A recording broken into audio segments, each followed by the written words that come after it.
ओम नमो भगवते वासुदेवाय नमः। आप सभी का दिन शुभ और मंगलमय हो। भगवान श्री हरि की कृपा आप सभी पर सदैव बनी रहे। आज हम वैशाख महात्म्य कथा अध्याय 21 का श्रवण करेंगे। मित्रों, यदि आपने अभी तक अध्याय 20 की कथा का श्रवण नहीं किया है तो डिस्क्रिप्शन बॉक्स के लिंक पर जाकर आप अध्याय 20 की कथा का श्रवण कर सकते हैं।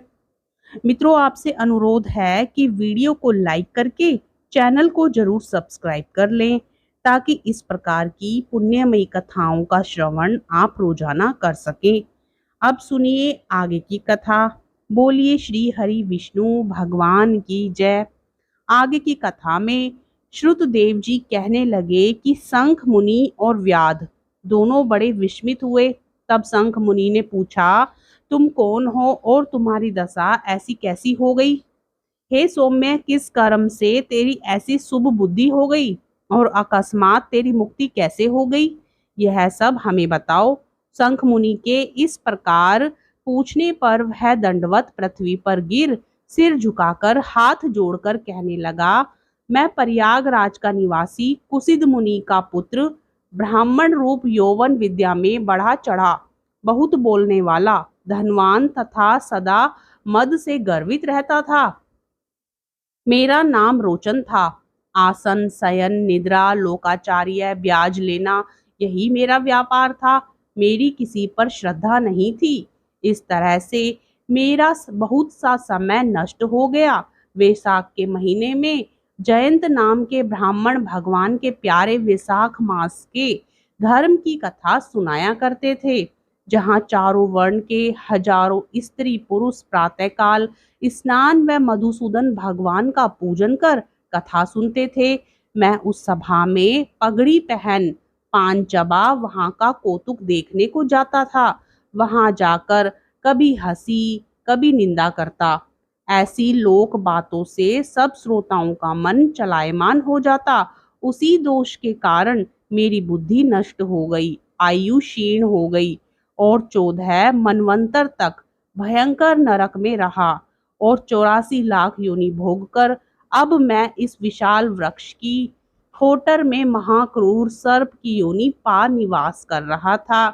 हे विपर से, अपने पूर्व जन्म के कर्मों के फल से 10 सहस्त्र वर्ष से निराहार निवास कर रहा था कि देव योग से आपके मुख कमल से निकली कथा को चक्षु गोलक द्वारा सुनने से मेरे सब पाप दूर हो गए हैं और सर्प योनि छोड़ दिव्य देह धारण कर आपकी शरण में आया हूँ। मैंने तो कहीं कोई उपकार नहीं किया, फिर सज्जनों का संग कैसे हुआ?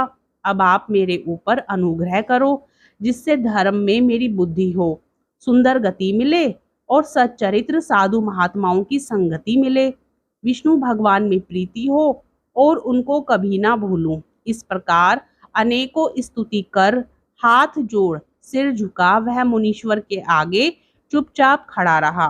शंख मुनि ने प्रेम में भर उसके दोनों हाथों से उठाया और उस पर अनुग्रह कर भावी वृतांत कहने लगे।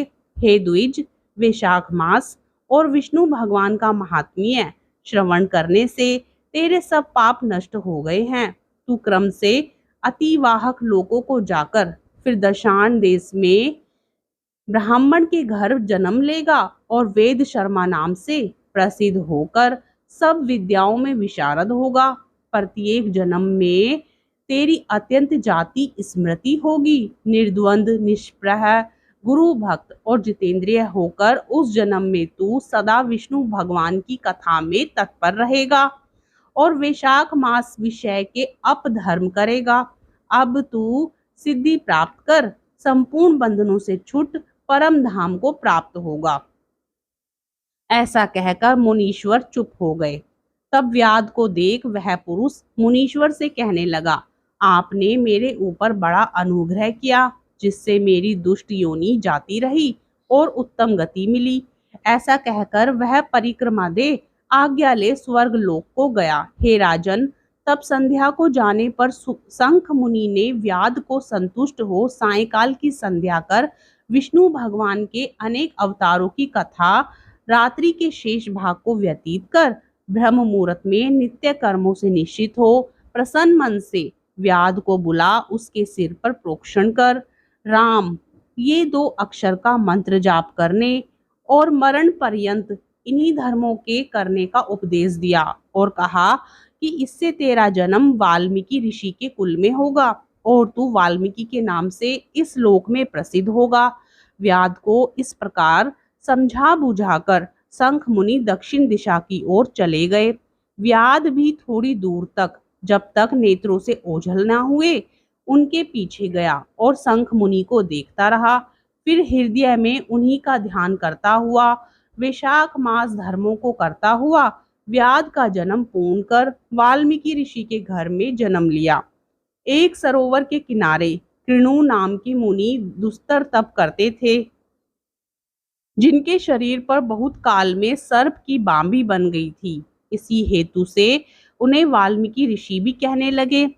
फिर तप के अंत में जब कृणु ऋषि के कानों में स्त्रियों के प्रिय शब्द सुनाई देने लगे तो उनका चित्त चलायमान होने लगा और एक भील जाति की स्त्री को ला वाल्मीकि नाम का पुत्र उत्पन्न किया। हे राजन, वह वाल्मीकि संसार में बड़े यशस्वी और विख्यात हुए। उन्होंने सर्व कर्म बंधनों को काटने वाली मनोहर छंद में राम कथा रचकर प्रसिद्धि प्राप्त की। श्रुतदेव जी बोले, इसी प्रकार वैशाख मास में व्याध के सिर्फ जूता दान करने से दुर्लभ ऋषित्व प्राप्त हुआ। जो कोई इस रोमांचोत्पादक, इस पाप नाशक आख्यान को सुनेगा तथा औरों को सुनाएगा, उसे मोक्ष प्राप्त होकर उसका जन्म संसार में फिर नहीं होगा। बोलिए श्री हरि विष्णु भगवान की जय। वैशाख मास की जय। मित्रों, आज की कथा यहीं संपूर्ण होती है। आगे की कथा हम अगले अध्याय में श्रवण करेंगे। कथा आपको पसंद आए तो वीडियो को लाइक करके चैनल को जरूर सब्सक्राइब करें, वीडियो को शेयर करें और कमेंट बॉक्स में श्री हरि विष्णु भगवान की जय लिखना ना भूलें। ओम नमो भगवते वासुदेवाय नमः। ओम नमो भगवते वासुदेवाय नमः। ओम नमो भगवते वासुदेवाय नमः। ओम नमो भगवते वासुदेवाय नमः। ओम नमो भगवते वासुदेवाय नमः।